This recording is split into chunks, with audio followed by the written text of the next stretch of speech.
I wanted to do an extreme grocery budget challenge, 3 meals for $3.33 each for a family of 4, but failed. Inflation is ridiculous. This mission of yours is gonna cost you. What's clucking, peeps? Welcome to Hairy Tail Farm. I'm Georgiana. I came close to my goal, and the 3 meals are still very affordable, coming out at $1 per serving.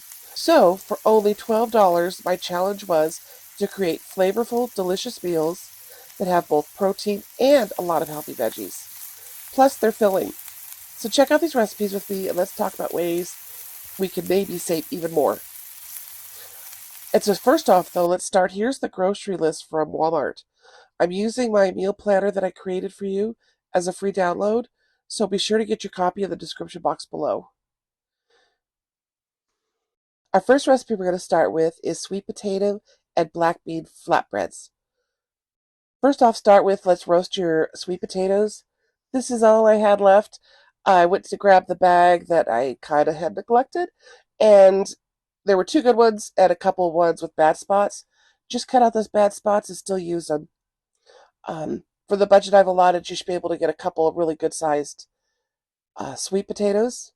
To start off with, we're going to make what I attempted to make was tortillas, which the recipe is still good for tortillas. I just struggled with rolling them out flat enough, so they turned out to be flatbreads.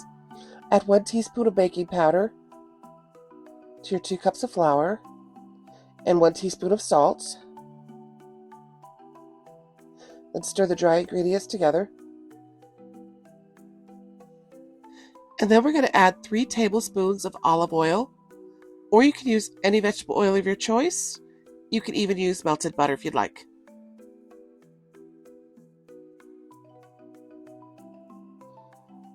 Then add about 3/4 cup of water. You want it to have enough liquid for the dough to just come together. It'll be a little bit sticky at first.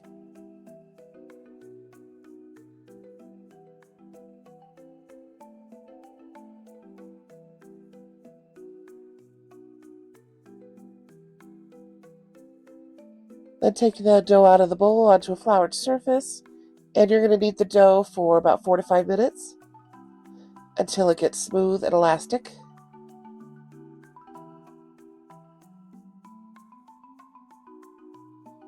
And you're going to put it back in the bowl, cover with some plastic wrap close to the dough to keep it from drying out, and you're going to let it rest for about 20 to 30 minutes. After it's rested, take it back out and knead it for a minute or 2.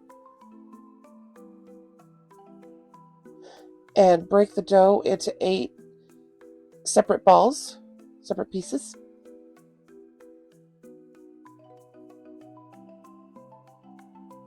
This is going to make 8 flatbreads. Still a little sticky. Now you're going to work the balls of dough into smooth balls. I kind of do my little discs instead of completely round balls because you're going to be rolling them out anyways. And as usual, just add a little flour if it's a little too sticky.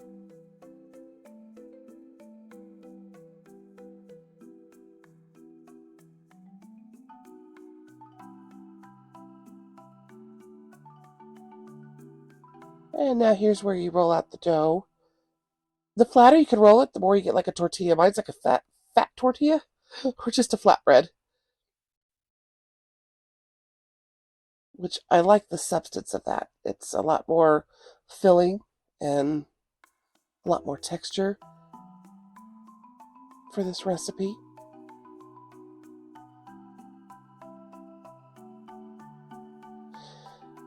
And in a hot pan, I ended up going to medium high. Recipes I researched online were like, your pan needs to be at 500 degrees. Well, that was just instant burn, so it was too hot. So I ended up reducing the temperature because the little bits of flour on it were just burning. And so here we are. And as you do each one, keep it under a moist towel and keep them stacked together. The moisture will keep them pliable and soft. I tasted one, they were really good. Like I said, they're fatter than a tortilla. but a wonderful flatbread. These turned out great. So I like the idea of having a couple, I'm not a baker, as I've said before, but having a couple of bread type recipes to have on hand that we can make ourselves. I do have the one with my high protein yogurt bread. I'll put a link in the description box below and up above if you want to check that one out. But this is another go-to one I really like. Worked out wonderfully. You could do little pizzas or all kinds of taco-like sandwiches, just all sorts of yummy things. So here's the ingredients. Here's my roasted potatoes. Again, I had roasted these at 400 degrees for about an hour, and in some foil. And I had some black beans in the freezer. A tip, because I don't always get through a full can, rinse the can and then freeze what you don't use left over. Because I was cooking so much this week, I'm just making one serving right now for myself. But the ingredients and the price for this challenge is enough for to feed a family of 4. What you see me doing is just for one person, though. So start with, my beans were frozen, so I got to get them thawed out in the microwave. And just squeeze the guts out of your sweet potatoes and mash your sweet potatoes. I like the caramelized bits from roasting in the oven. Adds extra sweetness and flavor.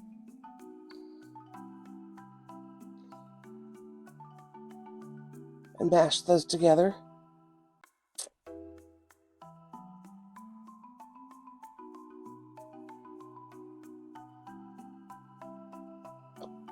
And then we're going to season with some onion powder and some garlic salt.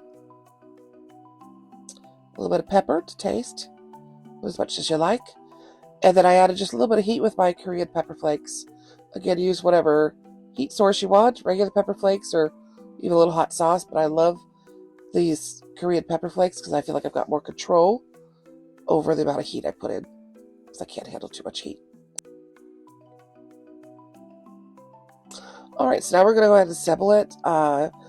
Spread your sweet potato out on your flatbread. I heated this up in the microwave so it wasn't super cold, because I had some time between taking it out of the oven from when I prepared it. And spread that all over your flatbread. And then we're going to add our beans. And make sure they're at least at room temperature or warmed up. So we're just going to heat this in the oven to melt the cheese. And now we're going to put a little bit of the cheese from our 8-ounce bag. So for total, you're going to use about 3 ounces of cheese for all 4 people on this night. There's cheese in all 3 recipes, so you're going to split that 8-ounce bag up 3 ways to spread it out for each meal. So this I put under the broiler for just a couple minutes. Not really close to the broiler. I put it on the middle rack. Like I said, I wanted to melt the cheese and heat it from on top. And then top with some green onions. And there you have it. You can eat it a little bit like pizza, or I folded half and ate it like a sandwich or taco. And it was really good. And very filling and super healthy. Our second recipe is going to be tuna cakes with mixed veggies. And we're going to start with, take your bag of cauliflower and chop it up into smaller bits, not totally rice, but small bite-sized pieces. And then do the same thing with half a bag of your green beans. We're going to dice those up so they're in smaller bits. Now we're going to also add the white part of 3 green onions and 1/3 of our carrot grated. And then we're going to add some garlic salt for seasoning, a little bit of pepper, as much pepper as you like.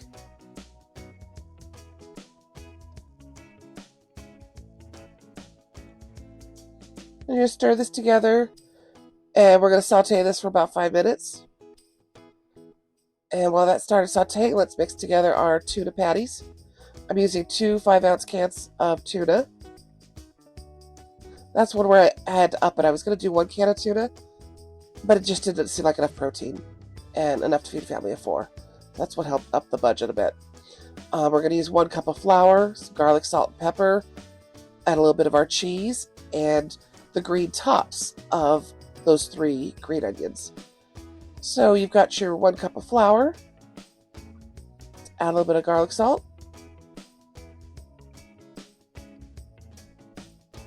and some pepper.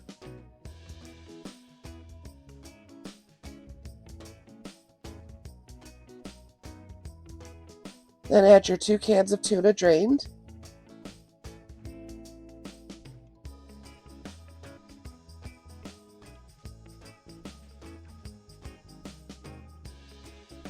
And add 2 ounces of your shredded mozzarella cheese.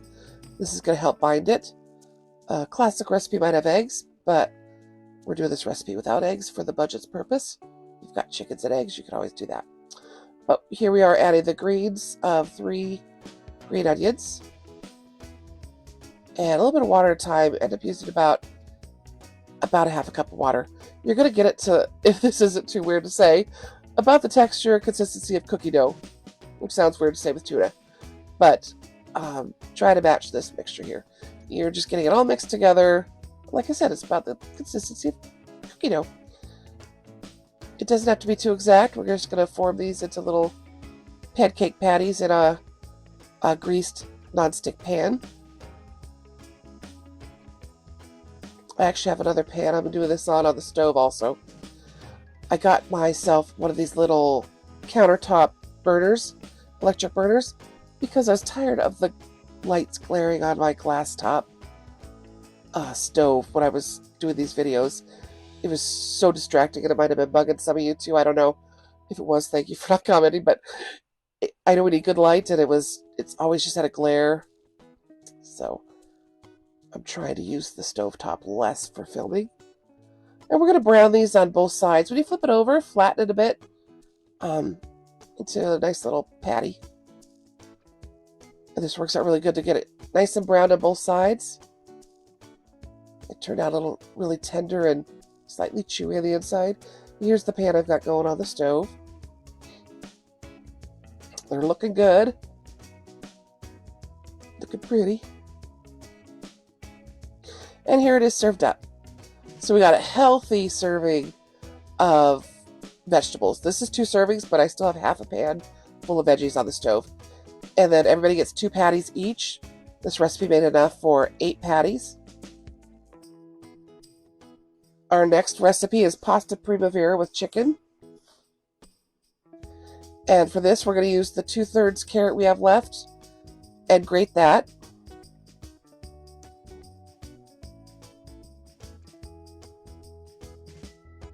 We're going to take our 1 Roma tomato and dice that up into bite-sized pieces.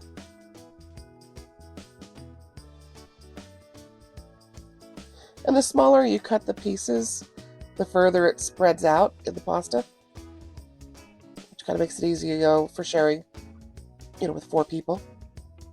But it turns out to be a decent amount, a good amount of veggies in here. And then we're going to dice our last 3 green onions from our bunch. We've used these in every recipe as well.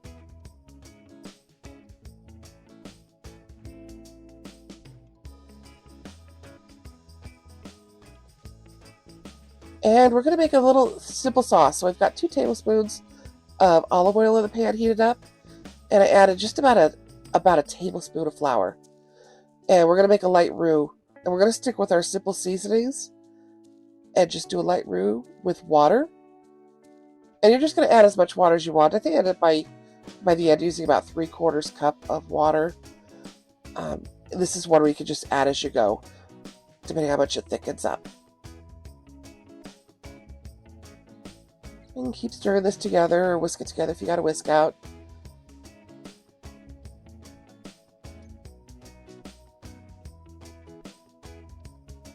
And now we'll add our seasonings. About a teaspoon of garlic salt. And I did about a half teaspoon of pepper. Add more if you like more pepper.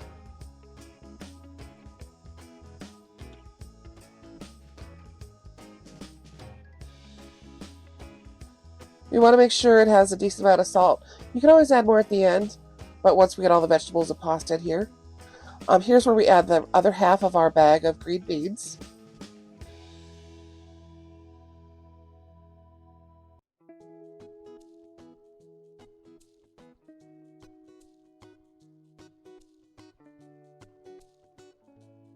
And then add in all the rest of our vegetables, the carrots, tomato, and green onion.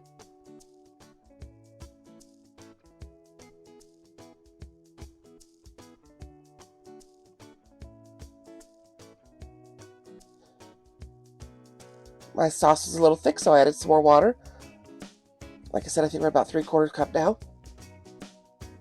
And stir that together. You're going to cook it for a couple minutes. While this is cooking, I have 1 package of penne pasta cooking on the stove, which is plenty of pasta for 4 people. It's lots of pasta.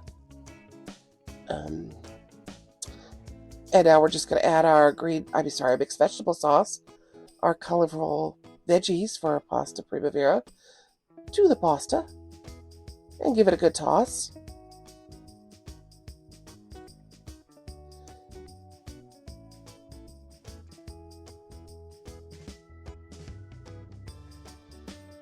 And then we're going to add the rest of our 3 ounces of cheese from our remaining bag of mozzarella cheese. I like adding it to the individual servings.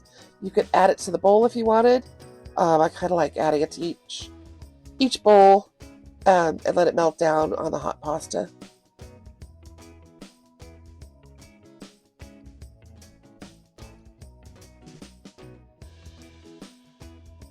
I was making these 4 servings were going to be my lunches for the week. I typically do like vegetarian style lunches. And if you have parsley, I topped it off with some parsley. I almost forgot the chicken. So for the first day when I ate this, I'm like, I didn't do the chicken. So I went back and did it the next day. Take your 1 can of chicken. It is the smaller can of chicken. But if you buy a large can, you can break that up with different meals. And that makes it more cost effective also. But I just browned it up in the pan with a little bit of oil.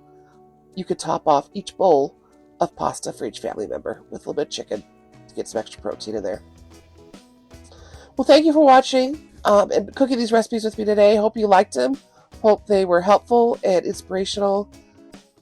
Give you fresh ideas for spreading out a budget. Please like and subscribe and share if these were helpful to you. And remember, keep growing and keep growing. We'll see you in the next video. Thanks, everybody.